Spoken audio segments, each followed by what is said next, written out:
Okay, let's start our class by reciting basmalah together. Bismillahirrahmanirrahim. Tonight we are going to discuss about narrative and procedure text. Itu suara keresak-keresak siapa? Oh, sorry, Miss. Okay. Yeah. Narrative and then procedure text. Okay. Before it, I need Mbak Linda. Can you help me to read it and then translate it? Okay. Good. Cat. Karena Credit. kalau O-nya 1 itu bacanya get. Kalau O-nya 2 bacanya good. Cat. Oh my God. Get ya, Miss. Cat. Cat itu artinya Tuhan. Oh, cat. Cat. A Mbak A. Cat. Oh, God. Toh ya. Oh my God. Ya, God. Ya. God created your life and your in charge. Color. Itu bukan N, itu huruf R. In charge. Iya, charge. And you're in charge to color it, make it beautiful. Yeah. What is the meaning of it? Tuhan,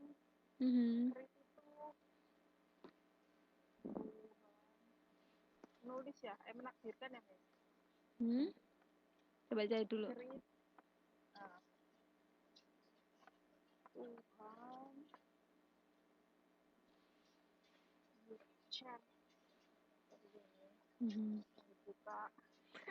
Slide selanjutnya minta tolong Mbak Ernensi untuk menerjemahkan nanti ya. Siap-siap ya Mbak.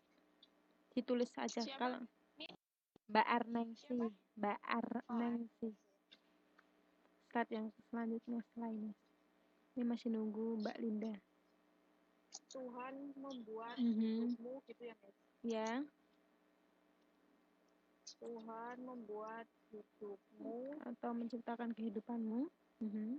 Tuhan menciptakan kehidupanmu dan your charge itu dia ya, Miss? In charge. Coba cariin artinya in charge. In charge. Tugas. Kekuasaan. Berarti gimana? Tuhan membuat kehidupanmu, menciptakan kehidupanmu, mengkuasaimu. Dan you are, dan you apa? Kamu di dalam kuasa yang kamu apa? Bertugas. Berarti charge itu bertugas ya? In charge. In charge itu bertugas. Dan kamu bertugas untuk mewarnai itu. Mewarnai itunya kembali ke siapa? Kembalinya ke siapa? Mewarnai it-nya kembali ke siapa? It-nya kamu. Bukan dah. Bukan. Mewarnai kamu. Kamu bertugas ya? Mewarnai kamu. Mewarnai apa? It-nya kembali. Iya. Mewarnai your life. It-nya kembali ke life. Berarti apa? Mewarnai kehidupan. Make it beautiful. Make it membuat hidupmu menjadi indah. Coba diulangi lagi lengkap, Mbak. Tuhan membuat atau menciptakan. Tuhan menciptakan kehidupanmu.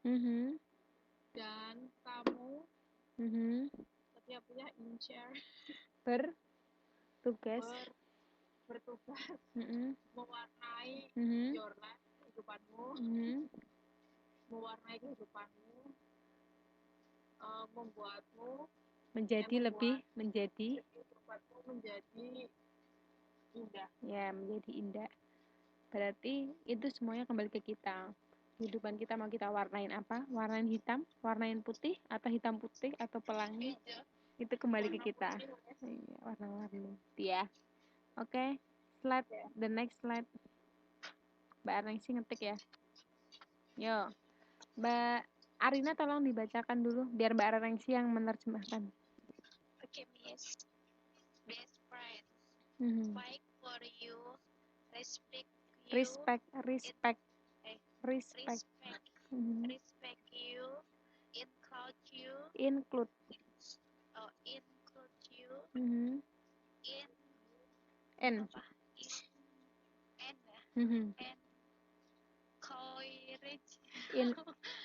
Encourage. Encourage. Encourage you. Mhm. Need you. Mhm. Deserve. Deserve. You. Mhm. Deserve. Deserve you. Mhm. Stand by you. Stand by you. Ya Mbak Arnengsi ya, terjemahkan.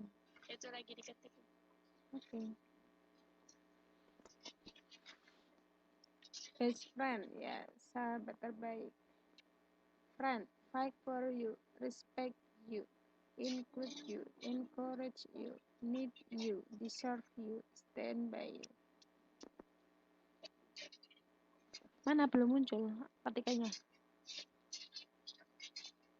Itu baru best friend aja. Best friend menyemangatimu. Fight for you apa? Fight for you. Berjuang untukmu, terus respect you.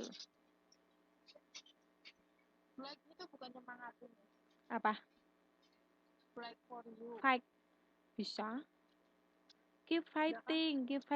Tapi kalau semangat itu biasanya spirit. Fight for you berjuang. Kalau fight lebih cenderung ke berjuang.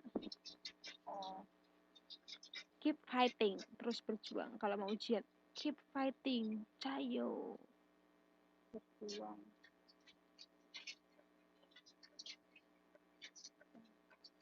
Respect itu berarti kayak Respect itu care gitu ya. Ya, care, betul. Kalau care itu lebih perhatian. Kalau respect itu menghormati. menghormati, ada orang yang ngomong itu dengar bisa. Harus respect gitu. Kita harus respect sama yang lain. Kita harus hormati sama yang lain. Include you, mengasihimu. Itu bukan, ini bukan I include you. Itu huruf I besar.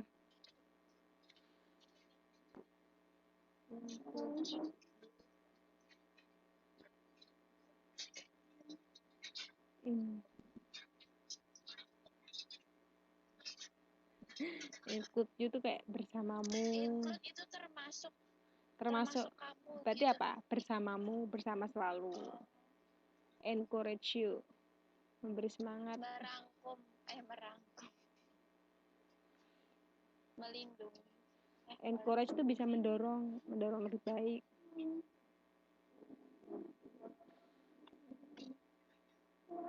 Memberi semangat juga bisa memberi semangatmu, membutuhkan kamu, menghargai. You membutuhkanmu. Menghargai lah ya untukmu, stand by you, berdiri tegak untukmu. Oke, good best friend. Ini akan semoga teman-teman semua mendapatkan best friends, benar-benar best friend. Teman itu apa ya, Miss? Itu ada tuh, menghargai atau menghargai untuk kamu, menghargai, menerimamu, gitu loh, menerima kamu. Stand by you berarti bersama. Need you nggak ada sih? Oh iya, ya membutuhkan kamu. Oke, ya. Good. Semoga teman-teman semua dapat best friend yang benar-benar teman yang baik. Tidak dalam keadaan senang, tapi juga susahnya juga ada. Betul?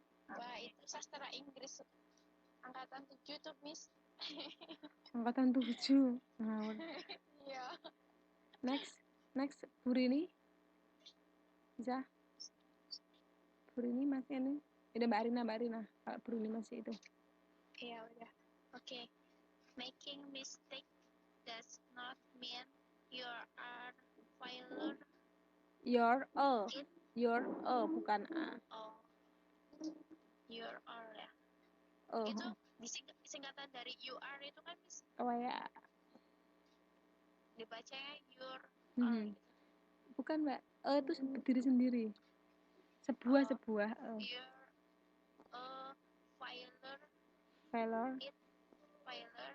It just means you're You're trying. you're trying and learning in life. Artinya Membuat kesalahan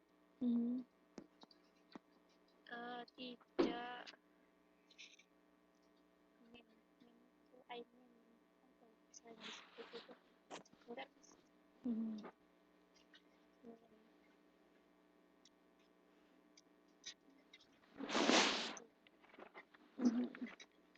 membuat kesalahan tidak berarti kamu failure.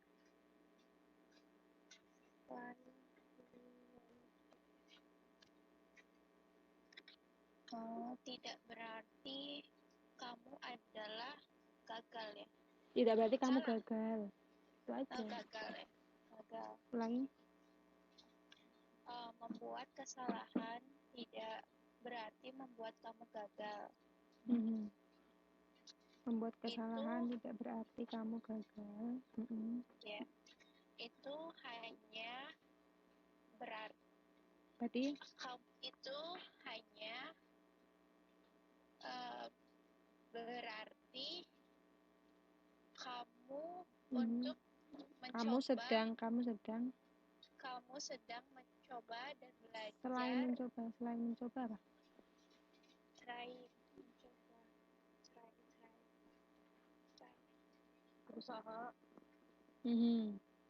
Berusaha ya. Berusaha dan belajar di hidup. Kok di hidup? Dalam kehidupan. Membuat kesalahan tidak berarti kamu gagal. Itu artinya kamu sedang berusaha dan belajar dalam kehidupan. Makanya teman-teman jangan takut salah. Teman-teman yang konsultasi tugas masih ya konsultasi baru Mbak Arina, Mbak Linda, Mbak Arengsi. Teman-teman yang lain belum jarang yang konsultasi. Nggak, tolong teman-temannya diingetin ya tugas-tugasnya untuk dikonsultasikan. Jangan takut salah. Karena kita harus terus belajar dan berusaha. Oke, kita lanjut kepada nih. Kinds of narrative text. Iya. Kok Cinderella? Bukan lah. Princess ya? Bukan. Ayo, Snow White. Ya. Iya. Ini Cinderella top. jenis-jenis. Iya top. Lanjut ya. Nih, jenis teks naratifnya ada 2. Ada namanya recount, ada namanya naratif. Sama-sama menggunakan masa lalu semua. Tapi apa bedanya? Kalau recount itu lebih cenderung pengalaman masa lalu kita nih. Misalnya pengalaman waktu dia pergi ke kebun binatang, terus diary kemarin aku tiba-tiba misalnya kemarin aku ada yang ditraktir makan sama siapa gitu, atau juga tentang cerita tokoh siapa, cerita biografi presiden Indonesia, itu termasuk recount ya. Kejadiannya sudah lewat deh, masa lampau. Nah kalau yang naratif ini ada banyak nih, stoet ya, ada fable tuh berarti cerita tentang apa biasanya kalau fable? Cerita tentang binatang. Legend misalnya apa? Legenda. Contohnya misalnya apa? Itu legenda Timun Mas kayak gitu. Legenda Sangkuriang gitu. Mitos misalnya apa? Mitos jangan main apa gunting kuku kayak gitu. Gimana? Mitos itu kalau misalnya cerita ada sejarah ya, mitos Hercules, mitos mitos-mitos komik zaman dulu sih. Smurf gitu loh, mitos-mitos zaman dulu. Terus ada folklore tuh cerita rakyat. Misalnya cerita rakyat apa? Sangkuriang itu kan cerita rakyat. Apa bedanya sama legenda sekarang sama folklore? Karena legenda tuh legenda terjadinya apa? Legenda kota Banyuwangi. Cerita rakyat tuh bisa Malin Kundang, Sangkuriang. Terus ada fairy tale itu kesukaannya perempuan, dongeng. Ada Snow White, Cinderella, ada apa lagi? Beauty and the Beast, ada apa lagi? Ada apa lagi? Let it go, let it go. Oh iya. Frozen ya bisa betul. Terus ini ada short story, cerita pendek, cerpen. Terus ada novel. Terus ada horor, cerita horor. Ada yang suka cerita horor? Ya. Saya nggak suka cerita horor. Iya. Kak Divis, boleh diulang nggak bedanya recon sama naratif? Nah, sekali lagi tak ulang ya. Recon sama naratif sama-sama masa lampau. Tapi kalau recon itu dia cerita masa lampau. Kalau naratif itu lebih cenderung imajinasi saja. Paham? Tidak nyata, nggak nyata. Nggak nyata. Non fiktif. Berarti kalau recon tuh cerita kita gitu, nyata gitu ya. Ya, betul. Oke. Lanjut ya. Nih. Oke, ini ada perbedaan nih, naratif sama recon. Kita lanjutin kan dia. Nih. Kalau naratif ada konflik di dalamnya. Ya kan, misalnya cerita tentang Cinderella di sana ada konfliknya kan. Kalau di recon nggak ada, karena kan dia hanya menceritakan kejadian aja. Nggak ada konfliknya. Terus, yang kedua, ini introduce crisis and how to solve them. Jadi ada masalah dan ada penyelesaiannya. Misalnya cerita ketika sepatunya Cinderella hilang, kemudian dia dinakalin sama ibu adik-adik dan lain sebagainya. Terus ada cara mengatasinya. Terus dia ketemu, terus pangeran datang ke rumahnya, dia dapat sepatu dan lain sebagainya, mencoba sepatu gitu loh. Akhirnya hidup bahagia. Tapi kalau recon hanya cerita-cerita. Jadi rangkaian cerita. Misal saya pergi ke pantai, di pantai saya main pasir, terus saya berenang. Itu kan hanya cuma kejadian-kejadian aja. Paham sampai situ? Paham Iya, ya? paham. Ini naratif, ini jelas ya tadi. Di buku cerita kayak legend, fable, detektif story, nah cerita detektif itu bisa. Nih kalau recon, diary, surat termasuk juga, cerita sejarah, autobiografi, jadi kayak cerita-cerita orang masa lampau tentang presiden atau misal tentang pahlawan Indonesia atau tentang apapun, itu termasuk recount ya. Kalau naratif gunanya untuk menghibur kan kita kalau baca cerita-cerita rakyat atau dongeng-dongeng itu kan kita terhibur. Tapi kalau recount itu hanya untuk menceritakan tentang kejadian pada masa lampau, hanya untuk cerita, aku cuma pengen cerita gitu. Nah, ini fiksi atau non fiksi dan non fiksi, sama-sama menggunakan past tense semuanya. Lanjut ya.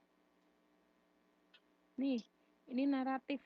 Tadi seperti yang saya ceritakan tadi, amuse and entertain readers. Jadi untuk menghibur pembaca. To tell a story, untuk menceritakan sebuah cerita. Nah, ini ada namanya generic structure. Jadi ada struktur dalam sebuah cerita. Yang pertama ada setting. Setting itu mengacu pada tempat dan waktu. Nanti kita ada contohnya. Ada orientation. Itu opening paragraf pembuka di mana karakter cerita itu mulai diperkenalkan tentang siapa, tentang karakter-karakter yang ada. Terus complication itu masalah mulai muncul. Resolution, masalah mulai terselesaikan. Reorientation itu kesimpulan dari akhir cerita. Mereka akhirnya hidup bahagia gitu, misalnya gitu. Tapi yang reorientation itu kadang ada, kadang enggak. Kadang malah setting juga enggak ada. Jadi langsung orientation, complication, resolution. Jadi 5 ini tidak selalu ada. Kadang cuma ada, biasanya minimal 3. Orientation, complication sama resolution. Yang lainnya setting sama reorientation itu tambahan. Tapi nanti ini saya ngasih contoh yang detail semuanya ada. Terus language features, ciri-ciri bahasanya, ciri-ciri linguistiknya, ciri-ciri grammarnya. Menggunakan past tense atau past continuous. Kalau past continuous itu pasti belakangnya ada ing. Continuous ya. Terus ada action verb, kata kerja yang bekerja, kata kerja untuk melakukan sesuatu, melihat, to look through, melalui, kemudian berjalan. Terus chronological order, jadi ada kronologis cerita, yang pertama, yang kedua, yang ketiga, terus ada before, finally, akhirnya, a year later, 1 tahun kemudian. Sampai sini ada yang mau nanya? Is there any question? Itu yang di kronologikal itu berarti yang awal paragraf itu yang the first, the second, Iya. kayak gitu. Apa per kalimat itu ada kalimat itunya? Oh, belum. Bisa jadi di awal paragraf, tapi tidak selalu di awal paragraf. Kalau kata-kata before tidak selalu di depan loh ya. Tuh. Before. Tapi Before itu sebelum ya? Iya, tapi kalau the first, finally, a year later biasanya di depan. Gitu. Oke. Lanjut ya. Nih, contohnya ini bisa dilihat di halaman berapa, ada yang bisa? Halaman modul 3 halaman 22 sampai 23. Bisa dibuka teman-teman bukunya.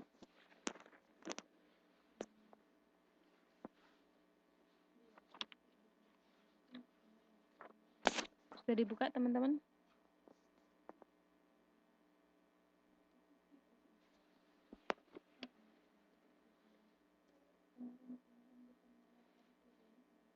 Halaman berapa, Miss? Maaf. 3.22. Situ ada contohnya kan, tata organisasinya atau generic structure-nya. Itu yang pertama ada setting. Setting itu menjelaskan waktu dan tempatnya. Ada kejadian di situ kan waktunya. It was 1983. Tempatnya ada di Oman. Gitu. Terus orientation. Jadi dia mulai ada pengenalan tokohnya. Itu. We would need a vehicle and some male escort. Terus selanjutnya ada complication. Complication, masalah mulai muncul. Sampai mana masalahnya mulai muncul. Terus ada resolution. Jadi ada solusinya. Kemudian ada reorientation. Akhir ceritanya gimana, kesimpulannya.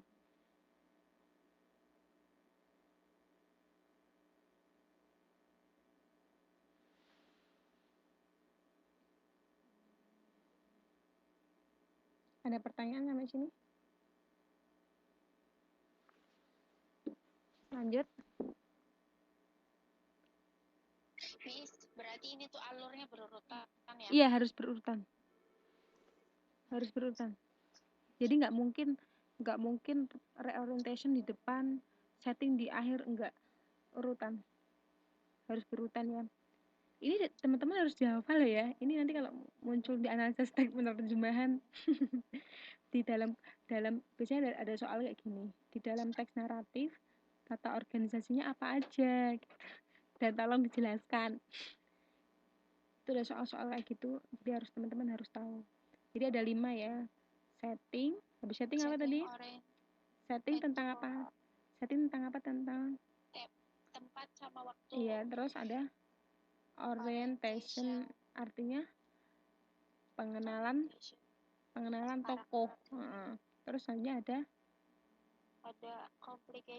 complication itu nama lainnya ada complication, bisa. Atau artinya masalah mulai datang, muncul. Terus ada resolution. Apa itu resolution? itu penyelesaian ya. masalah. Terus yang terakhir reorientation atau reorientation kesimpulan cerita ya, atau akhir dari cerita. Kesimpulan dan akhir cerita itu ya. Tadi udah naratif, sekarang kita ke recount nih. Genre, bacanya bukan genre, genre. Gimana bacanya? Genre. Recount, to retell, untuk menceritakan kembali kejadian-kejadian. Nih, general structure-nya ada orientation, pengenalan juga, dan ada kejadian-kejadian. Kejadiannya rangkaian kejadiannya apa aja. Nih, general language features-nya ada time words, biasanya ada waktu-waktunya, tapi nggak selalu ada. Jam sekian sampai jam 9, jam 10 ngapain, jam 11 ngapain, nggak selalu ada. Terus ada descriptive language, jadi bahasanya menjelaskan tentang apa gitu. Past tense pasti. Ada juga words which tell us where, when, with, whom, how. 5W 1H itu ya? Iya, Bahasa betul. Kita lihat contohnya nanti ya. Nih, recount tadi untuk menceritakan ya. Nih, ada title. Title apa title? Judul. Nih judulnya At the Beach, di pantai. Coba Mbak Arina, tolong dibacakan dulu Mbak. Yang At the, mana, Miss? at the beach semuanya. At the beach.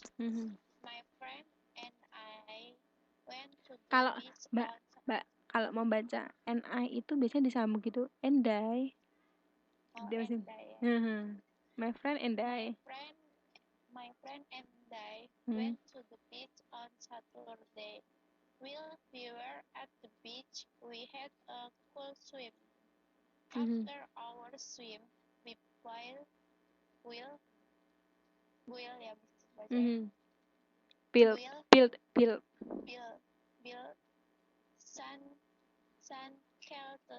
castle. Later it began to rain, so we picked up and went home. We were tired.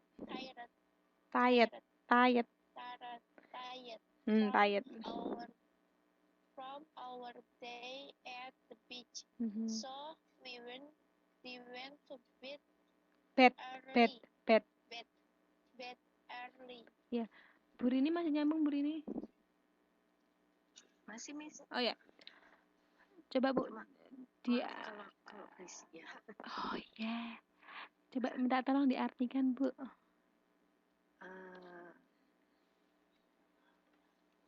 Saya dan teman saya pergi ke pantai di hari Sabtu. Stop sampai situ dulu ya.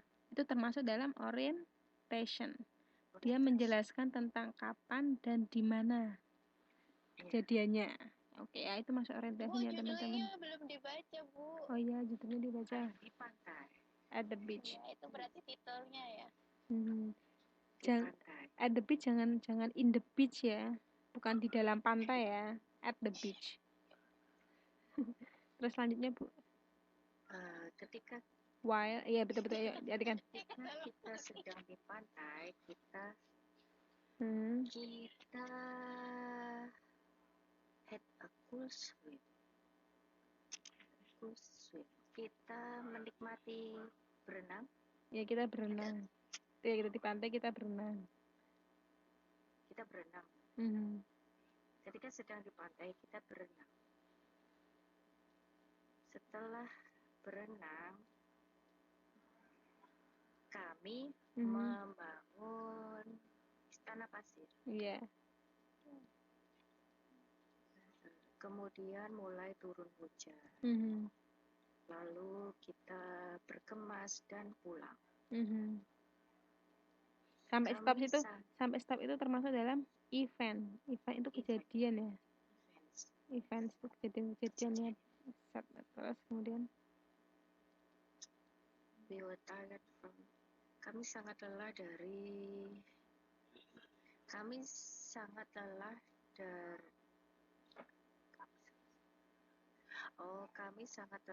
karena seharian di pantai.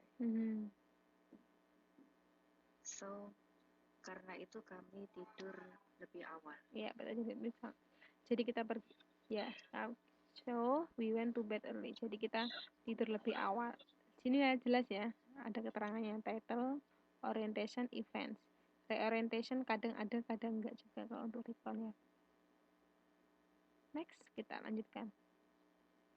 Nih, techniques of translation. Ini yang kemarin ada yang nanya tugas. Ini sini maksudnya gimana? Nih, saya ulangi sekali lagi. Teknik-teknik translation. Jadi teman-teman, saya harap juga bisa membuka PowerPoint yang sebelum-sebelumnya yang sudah pernah saya jelaskan. Nanti yang belum, biar saya nggak 2 kali untuk menjelaskan. Nanti kalau belum paham, mana yang belum paham bisa tanyakan ke saya. Nih, saya buat singkat aja. Ada namanya explicitation atau eksplisitasi. Mengungkapkan sesuatu yang implisit tersembunyi menjadi eksplisit atau jelas.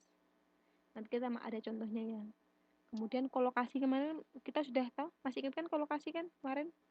Ada yang suruh menjelaskan kolokasi? Kolokasi. Iya, kayak misalnya Lupa. fast Tempat food. itu ya? Bukan, misalnya fast food. Fast food itu artinya apa? Fast food. Apa, Miss? Fast food. Fast food Fast apa? food. Makanan cepat saji. Nah, makanan cepat saji bukan. Diartikannya bukan apa? Makanan yang cepat, tapi makanan maksudnya yang cepat saji. Kemarin kita juga belajar mengenai kolokasi yang lain. Ada lagi yang bisa ngasih contoh?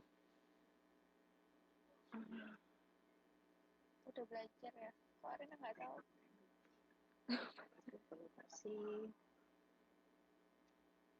Kolokasi.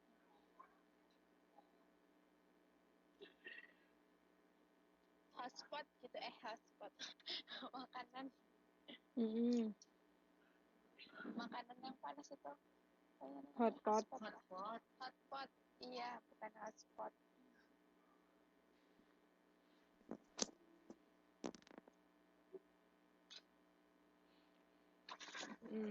Misalnya take nap. Take nap itu artinya apa? Bukan mengambil nap, mengambil gombal, tapi apa? Take nap. Take nap. Tidur siang. Tidur siang, kolokasi juga. Take a break, termasuk kolokasi juga. Take note. Take note. Jadi mengartikannya tidak langsung, bukannya aslinya ya take mengambil, diartikannya mengambil terus, enggak ya. Dan dia kolokasi itu harus ada gabungan frasa, kayak dulu yang menjelaskan Bu Rini ya. Ya, lupa. Jadi dia bukan satu kata ya, dia frasa ya, gabungan 2 kata. Jadi enggak hampir mirip dengan asal verb ya. Iya, seperti itu.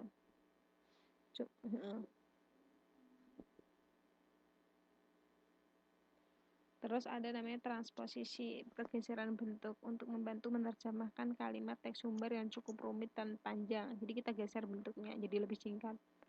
Additional atau contextual conditioning, ada penambahan, nanti ada contohnya. Ada modulasi, perbedaan sudut pandang penerjemah. Ada pure borrowing, peminjaman murni. Peminjaman murni itu misal kita punya istilah UFO. UFO itu apa? UFO. UFO. Itu manusia planet itu ya? Apa ya? UFO itu kan piring terbang.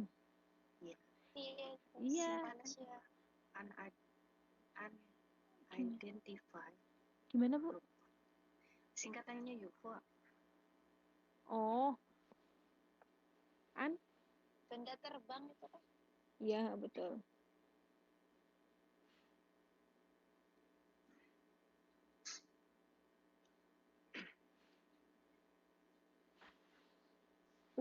Kalau misalnya kita pakai pure borrowing atau peminjaman murni, kita masih menggunakan nama UFO, unidentified flying objects ya.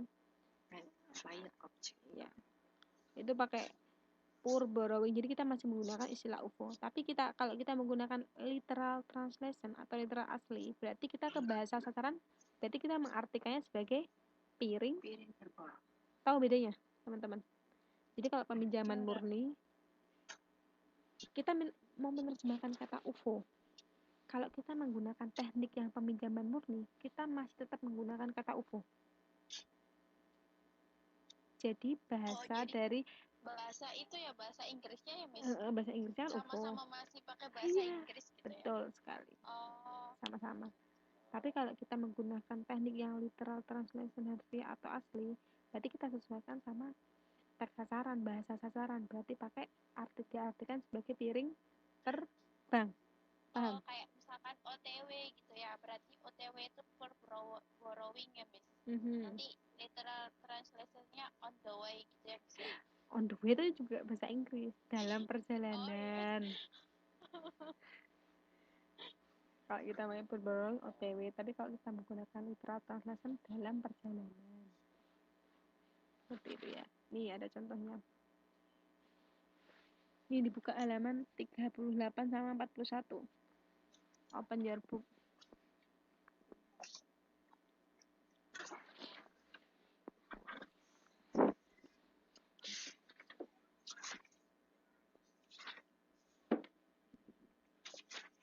Sudah dibaca? Udah, Miss. Mbak Linda minta tolong dibacakan, Mbak. Mbak Linda. Mbak Linda. Tidur. Mbak Linda tidur. Linda. Mbak Linda. Oh, itu Miss. Dia izin dulu. Itu ada Oke. ngechat ya. Ya udahlah. Yuk coba Mbak Arina dibaca, Mbak. In 1840. In 1840, times were hard for Bentley Hardcore. He had a farm in Yorkshire, but it didn't make money. He wanted to marry, but decided to wait until better times come along. Cam itu pakainya past tense, bacanya bukan come tapi cam. Came along. Lanjut, Miss. Ya, lanjut. Better time did not come along. One day he saw a newspaper article about the American West. It sounded like the land of milk and honey. He talked about it. He had no family.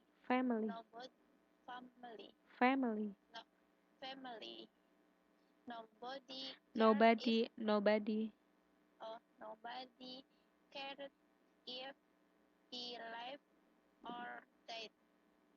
Why not make a new life in the new world? Make a new life. A new life in the new world. He sold his farm and emigrated to America. Stop. Oke, stop. Thank you, Mbak Arina. Nih, tadi kan semuanya digarisbawahi. Dalam menerjemahkan teks sumber ini ada 4 jenis teknik yang digunakan. Yang pertama ada teknik eksplisitasi. Tadi kayak seperti yang dibilang ya. Jadi memperjelas makna dari yang implisit, dari yang tersembunyi menjadi eksplisit jelas. Biasanya teknik eksplisitasi itu digunakan untuk pada kata pronomina atau kata ganti. Lihatin, ini ada kata ganti it. It itu diartikannya sebagai apa? Perkebunan itu, kembalinya ke farm. Tadi ya, diartikan sebagai perkebunan itu. Jangan sampai kata-kata it itu tidak diartikan. Kayak it, they, we, she, untuk yang bukan orang loh ya. Jadi untuk yang benda ya, tadi maksudnya ini. Paham nggak? Untuk yang bukan orang. Jadi dia menggunakan teknik eksplisitasi. Kalau orang kan jelas kan artinya dia, mereka, he atau si gitu ya. Kalau dia atau mereka dia nggak menggunakan teknik eksplisitasi. Tapi kalau ini untuk benda, maksudnya adalah benda, dia menggunakan teknik eksplisitasi. It-nya kembali ke farm. Terus selanjutnya nih ada kolokasi, make money. Make money tidak diartikan membuat uang. Uang kok dibuat? Kan nggak mungkin uang dibuat. Tapi diartikan sebagai menghasilkan uang. Paham kolokasi, Mbak? Iya. Berarti mengubah gitu ya, Miss? Diartikannya sesuai konteksnya. Sama kayak tadi, kayak misalnya take a nap, bukan mengambil gombal tapi istirahat siang. Make kolokasi itu kata-katanya sudah paten. Dan tidak hanya satu kata loh, Mbak, ini dua. Jadi dia frase kan, make a money. Jadi frase. Kalau hanya make aja, itu namanya bukan kolokasi. Tapi harus ada dua, make money. Itu namanya menggunakan dia teknik kolokasi. Terus selanjutnya ada teknik transposisi. Jadi kayak ada perubahan bentuk. Kan itu kan kalimatnya panjang banget, ya kan? Terus dia bergeserkan bentuk menjadi yang lebih singkat lagi. Dia ingin menikah. Kan ini ada kata-kata but decided to wait until better times come along. Kok diartikan perkata-perkata kan tetapi memutuskan untuk menunggu hingga waktu yang lebih baik bersama. Nah itu kan geser bentuknya langsung. Dia ingin menikah tetapi menunggu saat yang tepat, langsung bentuknya digeser jadi yang panjang, jadi lebih pendek lagi, lebih ringkas mengartikannya. Terus ada teknik penambahan di sini. The American West itu tidak diartikan hanya sekedar The American West. Ini kan karena nama jadi tetap ya. Tapi dia ditambahin arti peternakan yang bernama The American West. Jadi ditambahin kata-kata peternakan untuk memperjelas makna bagi pembaca. Dari teks ini paham, Mbak? Jadi tugasnya teman-teman yang jenengan itu punya, yang kemarin Mbak Rina kasih lihat itu dengan suruh kayak gini juga, Mbak. Jadi gini, diperjelas gitu ya. Jadi Mbak Rina buat 3 tabel, Mbak. Yang pertama TSU, kemudian TSA dari tugas, kemudian tabel sebelahnya TSA dari Mbak Rina sendiri. Terus sebelahnya atau mau taruh di bawahnya Mbak Rina kasih keterangan kayak gini-gininya atau di garis bawahi.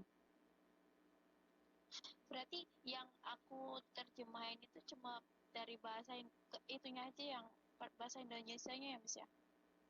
Iya, dari bahasa Indonesia. Sebetulnya dari ya Mbak bisa lihat dari bahasa Indonesianya atau bahasa Inggrisnya pas apa enggak.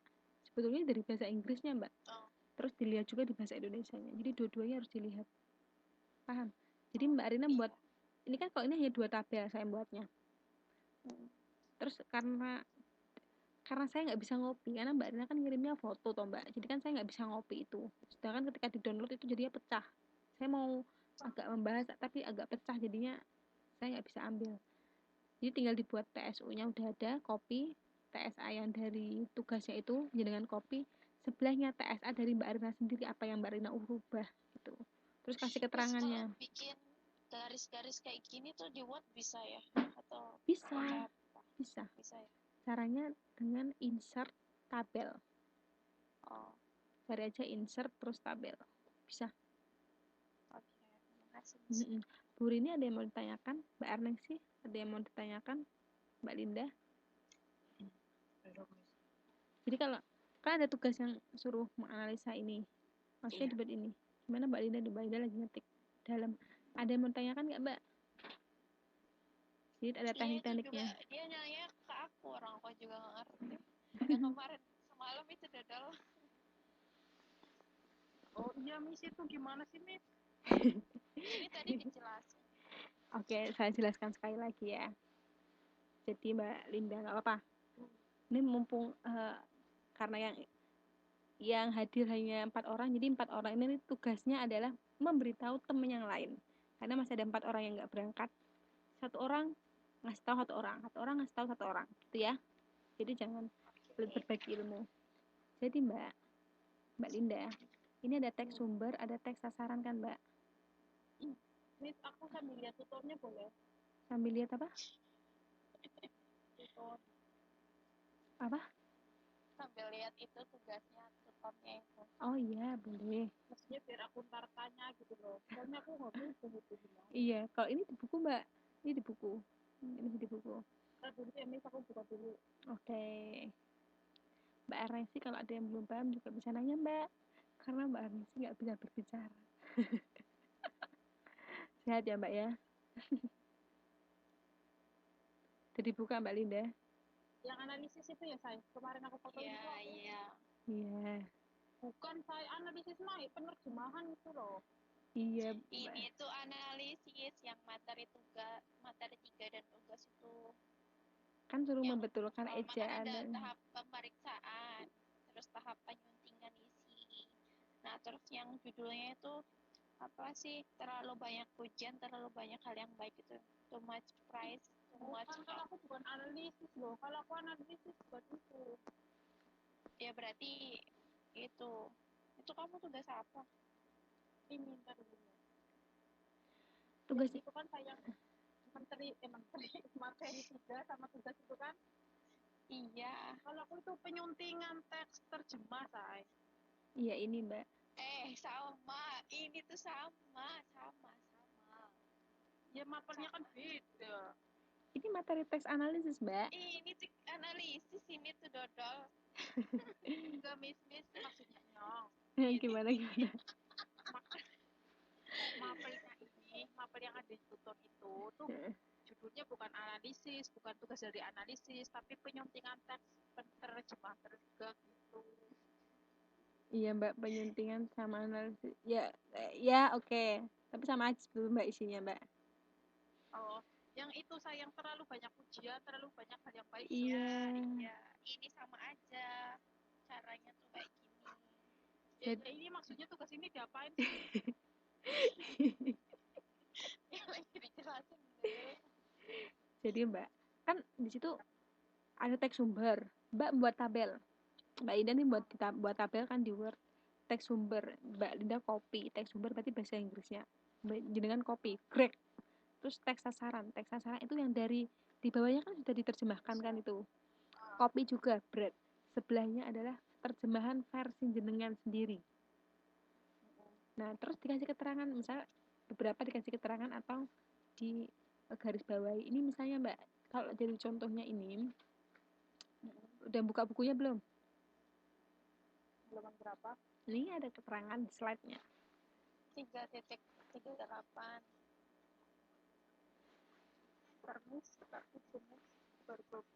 Oh, Mbak Arnesi udah selesai tuh penyuntingan analisis teks. Sambil dibetulkan kata ejaan mana yang benar, mana yang salah ya. Jadi teman-teman itu suruh membetulkan loh. Jadi arti yang di tugasnya teman-teman itu masih banyak yang harus dibetulkan. Jadi jangan langsung copy paste langsung ditaruh sebelahnya ya. Itu banyak harus yang dibetulkan. Paham? Berarti itu Miss maksud tugas itu teks sumbernya kan yang bahasa Inggris itu. Teks sasarannya itu. Teks sasaran itu udah diterjemahin, tapi kita perlu koreksi gitu koreksi ya. Itu dengan terus yang hasil koreksinya taruh di sebelah tabelnya. Kalau di slide ini kan hanya ada 2 tabel nih ya Mbak ya. Karena nanti kalau ada jenengan, versinya jenengan, jadi ada 3 tabel. Ada kita samping-sampingan gitu. Ya, yang pertama bahasa Inggris, yang kedua bahasa Indonesia dari tugasnya itu, terus yang sebelahnya adalah bahasa Indonesia versinya jenengan yang sudah diperbaiki. Nah, ini kan ada keterangan misalnya it ini menggunakan teknik eksplisitasi. Eksplisit itu artinya menjelaskan dari yang kurang jelas, dari implisit menjadi eksplisit, menjadi lebih jelas. Kata it ini kan harusnya diartikan loh Mbak. Jangan cuma nggak diartikan atau dilewatin. It-nya ini dimaksudkan adalah perkebunan itu. Kata garni, perkebunan itu maksudnya tuh di sini itu. It-nya itu artinya perkebunan itu tuh dari kata it penerjemahnya. Kemudian ada situ udah paham belum Mbak Linda? Eksplisit. Miss, aku tuh bingung Miss. Di sini bahasnya analisis, dan di situ kan aku mapelnya penyuntingan, berarti aku bukannya mau penyuntingan situ. Teman-teman punya modul penyuntingan? Sama. Ada, makanya aku kan tadi ngomong kita itu beda modul gitu loh, beda mapelnya. Iya.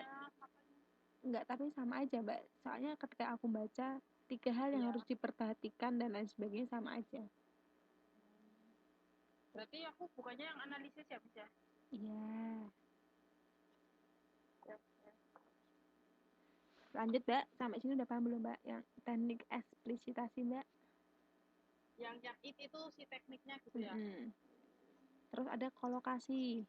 Kolokasi itu gabungan. Oh ya.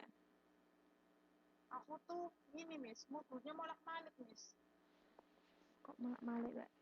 Analisis teks dalam penerjemahan. Enggak, maksudnya di halaman itu molak-malik. Kok bisa molak-malik, kan ada keterangan. Iya. Yang kita pelajarin tuh yang dipelajarin sama Miss tuh analisis terus translation 5, 6. 5 sama 6 ya. Iya. Berarti yang 2 itu Belajar sendiri. belajar sendiri ya. Tapi materinya sebetulnya berhubungan, Mbak. Iya sih. Sama-sama ini. Penyuntingan semua. Ya, Miss. Terus Ini yang aku udah buka. Ya udah ketemu kan. Terus yang itu udah paham ya, menggunakan teknik eksplisitasi. Yang selanjutnya ada teknik kolokasi. Kolokasi itu gabungan dari 2 kata. Berarti kalau gabungan dari 2 kata namanya frasa. Make money. Make money tidak diartikan membuat uang. Kalau diartikan membuat uang kok dibuat. Tapi artinya maksudnya di sini adalah menghasilkan uang. Namanya kolokasi ya, Mbak. Kolokasi itu gabungan dari 2 kata atau frasa. Kolokasi itu nggak bisa kalau cuma 1 kata, nggak bisa. Itu namanya bukan kolokasi. Misalnya tadi apa, Miss? Tadi misalnya take a nap. Take a nap jangan diartikan take terus a nap.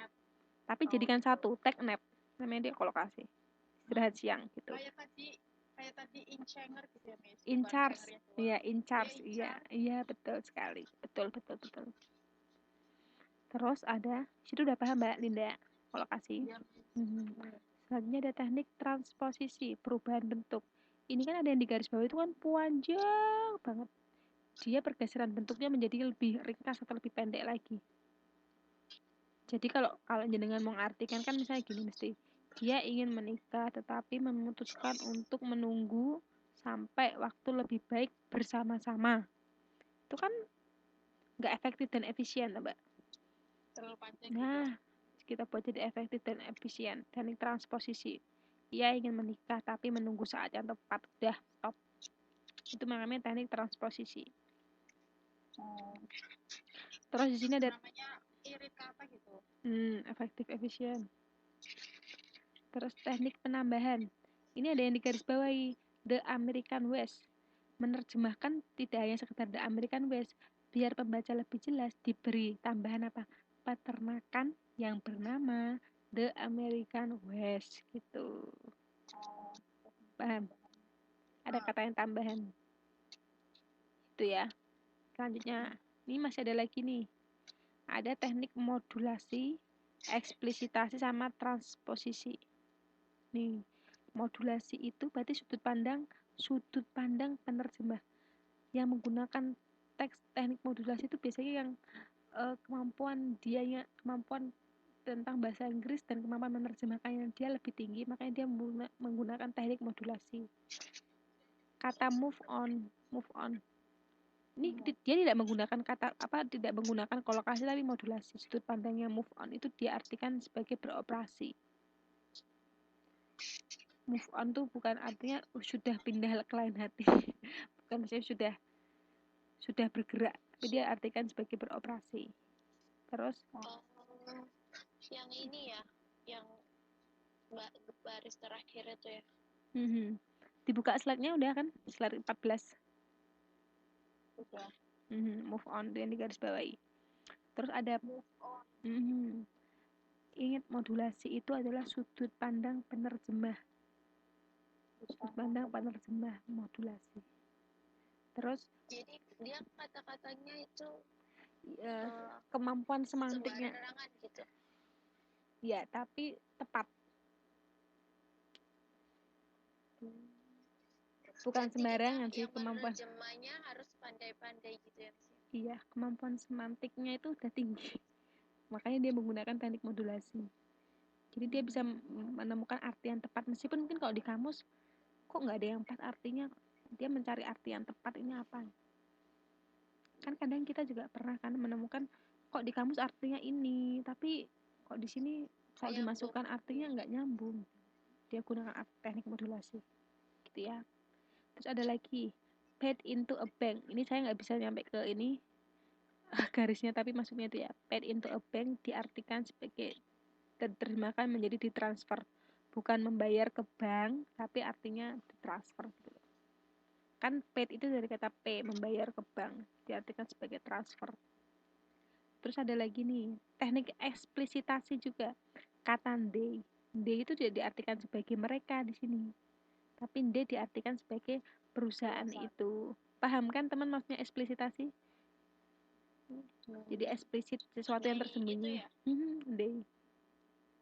Kan mereka, cuman merekanya di sini itu apa gitu ya? Nah, betul sekali, Mbak. Betul.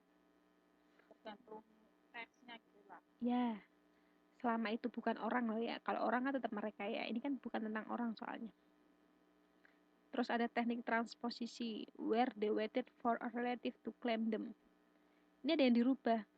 Pihak bank menunggu klaimnya taruh di depan. Pihak bank menunggu klaim dari seorang kerabat yang bersangkutan. Jadi dirubah bentuknya.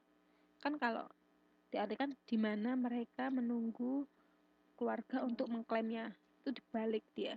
Pihak bank menunggu klaim dari seorang kerabat yang bersangkutan, paham? Posisinya diubah. Ya kadang gitu yang susah, Miss. Kenapa kebalik gitu loh, Miss? Gak apa-apa selama tidak mengurangi makna. Dia kan maksudnya itu gitu ya, Miss. Ya karena dia menggunakan teknik transposisi ini. Ya, makanya teman ketika menjelaskan nanti tugasnya itu sambil menjelaskan kenapa arti saya mengubah arti menjadi ini karena saya menggunakan teknik ini. Oh, berarti nanti di bawah juga ditulis kayak gitu ya, Miss? Iya. Eksplisitasi kayak Iya, gitu. better itu lebih baik. Betul, itu lebih baik kalau teman-teman bisa nulis itu, jadi penguat kenapa mengartikannya seperti ini. Tapi nggak usah semua ya, teman-teman yang garis bawahi aja. Nah, seperti itu. Ada yang mau tanyakan dari tekniknya ini? Teknik menyunting teks atau menganalisis teks? Benar-benar harus jeli. Iya, kan teman-teman kan jurusannya penerjemahan. Jadi harus detail. Terjemahannya aja masih belang-belang kayak gitu, masih amburadul. Ngandelin Google Translate. Kamu jangan Google Translate. Makanya kelihatan ketika teman-teman itu konsultasi sama saya, itu Google Translate atau mencari sendiri itu kelihatan, Mbak. Karena kadang Google Translate itu ada bahasa yang tidak bisa dia terjemahkan. Iya, terus yang nyasarin kadang ada ya, Mas ya. Jauh-jauh. Iya. Makanya jangan percaya 100% sama Google Translate. Gitu. Tetap langsung copy paste. Iya betul. Bagi sanggup kawan ya. Gak apa, ya mungkin berawal dari copy paste itu biar ada semangat untuk belajar. Tapi jangan berketerusan. Nanti kalau punya murid gimana? Nanti muridnya mengikuti jejak yang jenengan gimana? Iya, itu orang dosanya aja Google Translate katanya. Ya, makanya harus pertama gini ya, Miss. Misalnya gimana? kita mau translate itu kita baca dulu, terus sekiranya kita tahu, terus kadang kan ada 1-2 kita yang nggak tahu kan, Miss. Nah, itu kita buka kamus gitu ya, Miss ya. Betul sekali. Miss, misalnya ya, Miss, ada kata yang ada ed kita kan pasti katanya telah dikasih telah apa gitu kan, Miss. Kita bisa tambahin sendiri gitu kan. Kalau Google Translate kan nggak ada hidungnya kan. Iya betul. Tapi apa itu, Miss? Kalau misalnya yang ada ed-nya itu harus kita kasih depannya telah, apa mesti harus ya? Enggak selalu. Ini nyatanya juga ada nih di sini. He loved it. Ia menyukainya. Bukan dia telah menyukainya. Oh. Enggak selalu, Mbak. Enggak selalu. Ini he loved it paling atas sendiri. Slide 14. Dia telah mencintainya harusnya. Tapi dia menyukainya juga enggak apa-apa. harusnya ada telahnya gitu ya Miss ya. Cuman ya nggak apa-apa ya Miss, yang penting maksudnya ini udah pas gitu masa lah, lampau ya. Karena kalau menggunakan semua kata diberi tambah telat, kalau untuk teman-teman untuk mengajar anak-anak harus, jadi biar mereka tahu pembedaannya. Tapi ketika udah masuk level, ketika sebagai penerjemah tidak harus selalu. Paham nggak teman-teman? Kalau teman-teman ngajarin sama murid, better mereka harus menerjemahkan dia telah menyukainya, karena untuk membedakan waktu. Tapi ketika teman-teman menerjemahkan kayak gini, ya ketika teman-teman menerjemahkan gini tidak terlalu perlu, karena teman-teman sudah mengetahui kalau itu tuh artinya udah telah gitu. Berarti kalau ngajarin muridnya itu harus kompak sama itunya gitu Miss. Betul, karena mereka masih dalam proses belajar dari nol untuk membedakan. Iya, tetap ada bawangnya, ada sabrangnya. Bu Rini, ada pertanyaan Bu Rini atau Mbak Arni sih? Ada. Lanjut, oke. Jangan lupa ya Bu, dikonsultasiin tugasnya teman-teman juga yang lain. Lanjut ya. Belum. Ibumu udah 100 Miss, nggak usah dikonsultasi. Mungkin kesana belum ada waktu. Ibu mah tinggal nulis aja, nggak usah buka kamus, nggak usah Google Miss. Loh, berarti yang muda tuh harus semangat juga. Ibu aja bisa kok. Bu ya?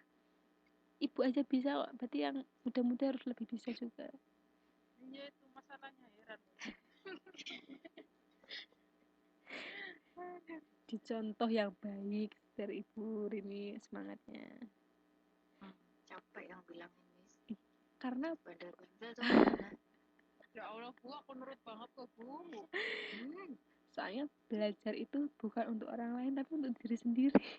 Karena nanti teman-teman ketika udah terpisah satu sama lain berjuang sendiri-sendiri juga Miss, gitu. Jangan ngomong kayak gitu sih. Jadi teman-teman harus deg-degan Miss. Dia yang mau pulang soalnya. Jadi teman-teman udah punya basicnya gitu. Iya, udah punya basicnya ya Miss. Iya. Pokoknya belajarnya tuh jangan buat orang lain, buat diri sendiri dulu. Karena kita merasa belum bisa ya kita harus terus belajar. Jangan takut salah. Kalau salah diperbaiki. Kalau misalkan Arina udah pulang, boleh kan Miss nanya-nanya kayak gitu konsultasi ya Miss ya? Ya boleh no. Ya udah. Pesan dulu dari sini. Oke. Takutnya nanti kalau udah pulang ke Indo nanti nggak diangkat. Boleh. Saya akan bantu sebisa saya. Oke. Gimana Mbak Linda? Miss S1-nya di mana? Semarang. UNES ya? Enggak. Di IAIN Semarang. UIN Semarang. Universitas Islam Negeri. Bu ya, Mas Rian ya Miss? Miss. Bu. Mas Rian sih itu kan Bu. Enggak, Mas Rian di Stein. Oh, beda ya Stein sama IAIN. Sama-sama bedanya ya statusnya. Gimana? Sama-sama jenjang satunya. Gimana? Punya teman Tegal dari mana? Tegalnya di mana aku nggak tahu. Deket Guci. Ya itu tempatku juga Miss, maksudnya aku Miss tuh kenal orang Tegal itu di S1 apa di Taiwan sekarang? S1? S1 ya, waktu S1 ya? Ya di Jawa lah waktu S1. Kesininya kan S2. Iya, barangkali itu juga dapat beasiswa ke sini yang Tegal itu. Oh, enggak, waktu S1. Kita lanjut ya. Ya. Ini tekniknya translation ya. Jadi seperti itu tugasnya. Kita lanjut sekarang menuju teks prosedur. Nih, cara teks prosedur untuk menjelaskan tujuannya untuk menjelaskan bagaimana melakukan sesuatu, untuk menjelaskan bagaimana untuk memperoleh sesuatu dari mana. Ketika ada aturan-aturan yang harus dipahami ya, namanya prosedur ya. Slide berapa Miss? 15 Bu. 15. Terus kapan kita menggunakan teks prosedur? Ketika membuat petunjuk tentang permainan atau proses, menulis resep, kemudian mencatat ilmiah, investigasi ilmiah atau penyelidikan ilmiah, membuat aturan, memberikan arahan. Tadi kita menggunakan tes prosedur kan. Kayak misalnya teman-teman mempunyai aturan di rumah, itu juga menggunakan prosedur teks. Yang pertama apa, tidak boleh apa, yang kedua apa, yang ketiga apa. Warning gitu ya Mas. Bukan warning, kalau warning itu peringatan Mbak. Beda sama teks prosedur. Nanti kita masuk ke contohnya ya. Dan ingat, namanya teks prosedur itu harus pendek, short, simple. Pendek, simple, maksudnya simple, sederhana, dan to the point, langsung menuju pada pokoknya harus pakai lah semua, tapi yang pernah Arina konsul itu iya, kan nyaran pakai lah. iya, Jadi iya, betul. Belakangnya harus ada kata seruan gitu ya. Iya, kalimat perintah, karena dia to the point.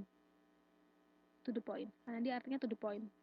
Jadi bukan aduk, misalnya cara merebus air. Nyalakan, kalau itu nggak haruslah ya. Nyalakan kompor. Setelah nyalakan kompor, masukkan air ke dalam panci. Setelah itu tunggu sampai mendidih. Tapi nggak ada lah-lahnya kan Mbak itu.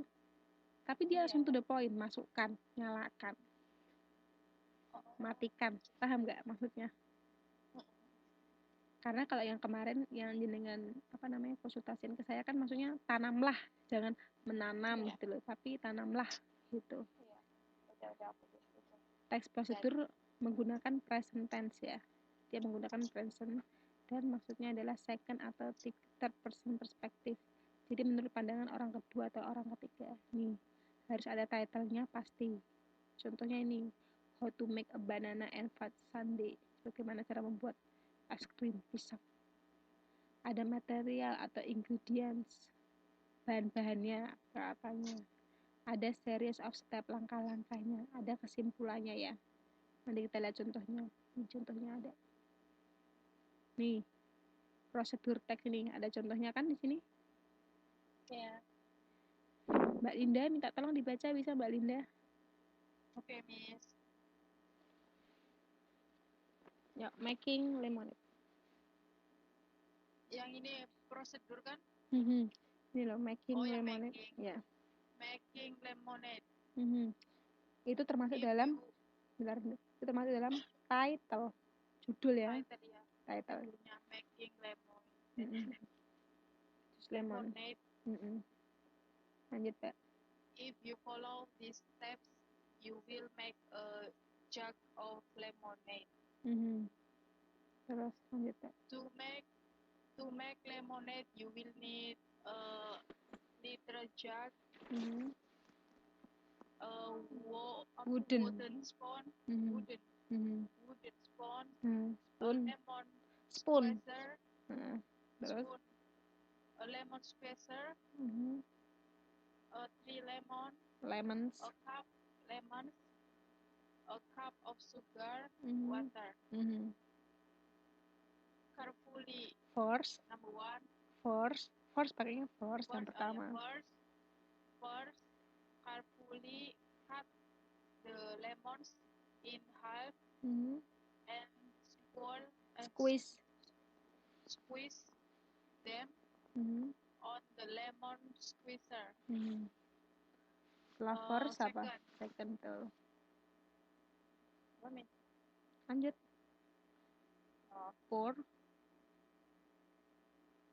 Second, pour the lemon juice into the jug. Fill the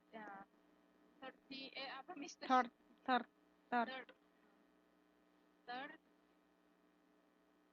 fill the jug with water. 4, add the sugar. 5, Fifth.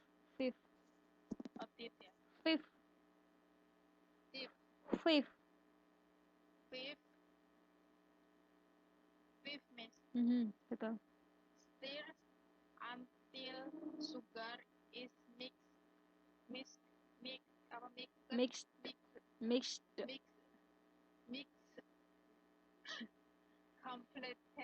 completely.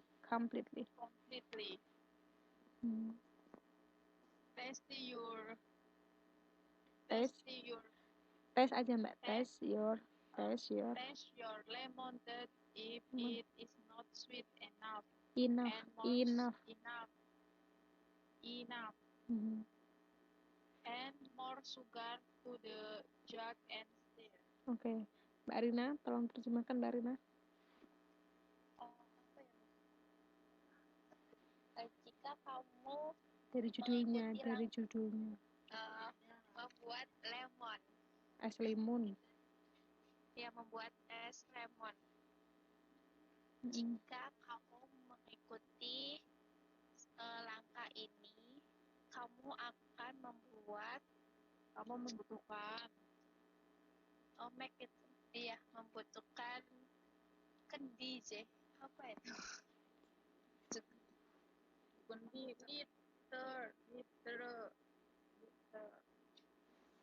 1 liter kali, 1 liter hijau. Bukan, itu yang atasnya. Pitcher. Jagnya Teko. aja itu, membuat kendi lemon ya. Bukan, ukurannya apa ya? 1 teko.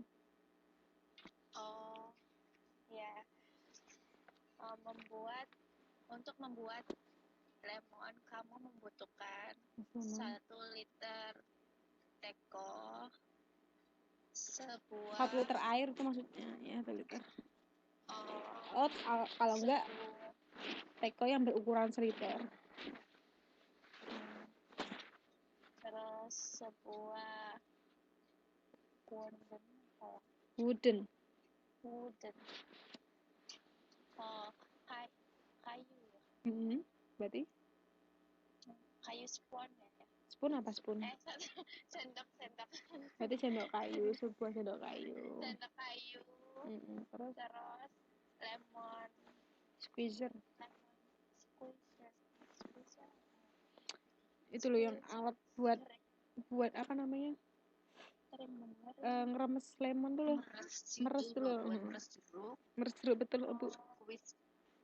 Alat remas. Iya, alat remas lemon. 3 lemon, 1 cup gula. Apa 1 cup? 1 cup gula itu apa? Cup itu apa? 1 apa? Cup itu 1 apa? Sendok ya? 1 sendok. 1 sendok gula. Cup sendok ya? Dia cup sendok. Cup. Gelas, Cangkir gula. Oh. Cangkir ya? 1 cangkir gula, terus air. Pertama, gimana coba? Ntar wis jangan dikasih tahu dulu. Iya. Jam 12 mulai lama. Baru sih orang belajar. Hati-hati potong berarti, lemon. Mbak, kalau berhati potong berarti transposisi dong.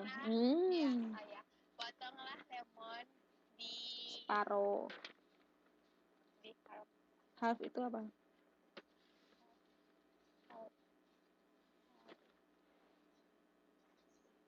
Setengah. Potonglah lemon separuh dengan hati-hati. Dengan hati-hati. Dan potonglah lemon separuh dengan hati-hati dan remaslah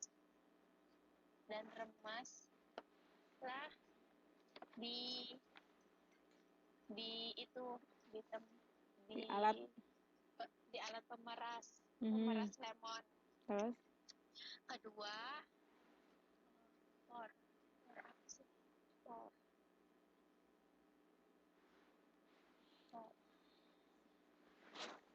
tuangkan lemon jus ke dalam jus lemon. Jus lemon ke dalam itu kendi. Apa namanya? Teko ya. Ketiga, fill.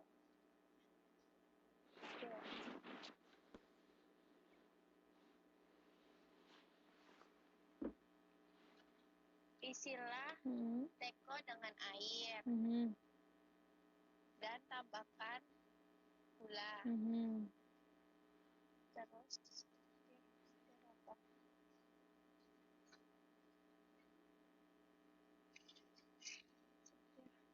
aduklah gula itu merata. Nah, betul. Terus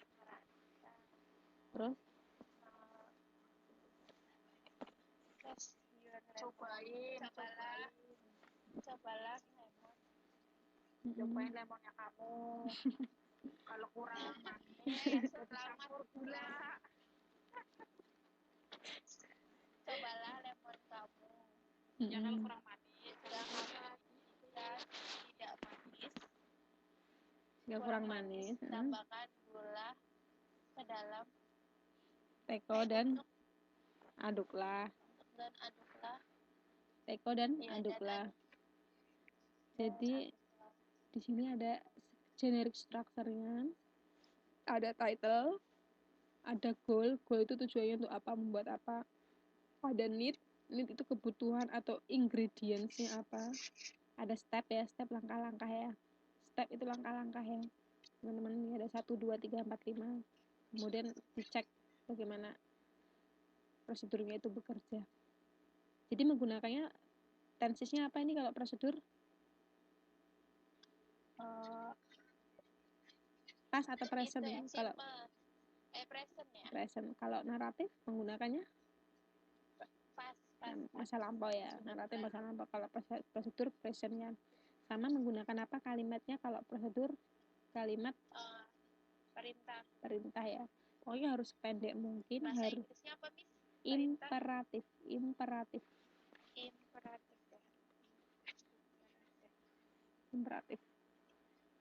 Jadi harus pendek mungkin, terus harus jelas, langsung to the point, nggak bertele-tele. Itu kalau di prosedur ya. Nah, sama biasanya kita prosedur sering menggunakan dibungkus mie tuh. Dibungkus mie tuh di belakangnya kan ada prosedur teksnya kan tuh. Iya nggak? Cara-caranya ya berarti. Nah, betul. Ada cara-caranya kan. Cara masak mie-nya gimana.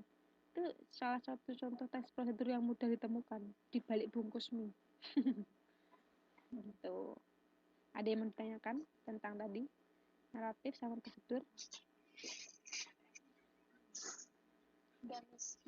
Naratif tadi ada 2. Apa aja yang pertama? Recount sama naratif, betul sekali. Oke ya. Ini ada PR tapi tidak dikumpulkan minggu ini. Dikumpulkannya minggu depan. Sekarang tanggal berapa? Sekarang tanggal 22, Miss. Berarti dikumpulkannya tanggal 29. Oke, Miss. Ya, ini PR-nya nih. Perhatikan ya. Diterjemahkan. Miss, kita belajar tuh sampai April kan? Tanggal berapa Aprilnya? Akhir April kan udah ada ini toh. Kalender akademiknya toh. Akhir April. Akhir April. Miss itu nyumbang nilai nggak sih, Miss, ke pusat? Iyalah. Iya. Perhatikan ya, ini PR-nya saya jelaskan ya. Ini terjemahkan dan analisa ya teman-teman. Analisa, biar latihan. Ada tekniknya. Tadinya sudah saya tuliskan di sini. Transposition sama explicitation. Yang mana? Teman-teman tentukan. Mana yang termasuk transposition, mana yang explicitation ya. Yang contoh itu ya, Miss ya. Iya. Kata ya, Miss ya. Transposisi, memindah. Bisa membuat jadi pendek atau pindah posisi ya Mbak, kayak yang tadi klaim itu. Tadi nanti coba dilihat sebelumnya, klaim itu harusnya dia di anak kalimat, dia jadi induk kalimat di depan. Di bahasa Inggrisnya dia di bagian terakhir, tapi ketika dia terjemahkan dia di depan kata-katanya. Coba ini ya. Tapi kalau eksplisitasi jadi yang tersembunyi tadi, yang kata-kata ganti, maksudnya apa kata-kata itu? Ini loh Mbak, yang tadi yang teknik transposisi. Where they waited for alternative to claim. Klaimnya kan di sini terakhir, tapi dia menerjemahkannya dipindah posisi. Pihak bank menunggu klaim dari seorang kerabat yang bersangkutan. Itu ya Mbak, pergeseran bentuk. Ada yang mau tanyakan ini? Berarti cuma ada 2 itu ya, Miss, dari transposition dan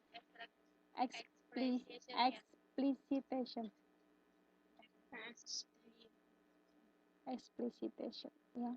Ini berarti yang lainnya nggak ada ya, nggak ada modulasi, nggak ada apa namanya itu yang adding, nggak ada kolokasi, nggak ada. Ada lagi yang mau tanyakan?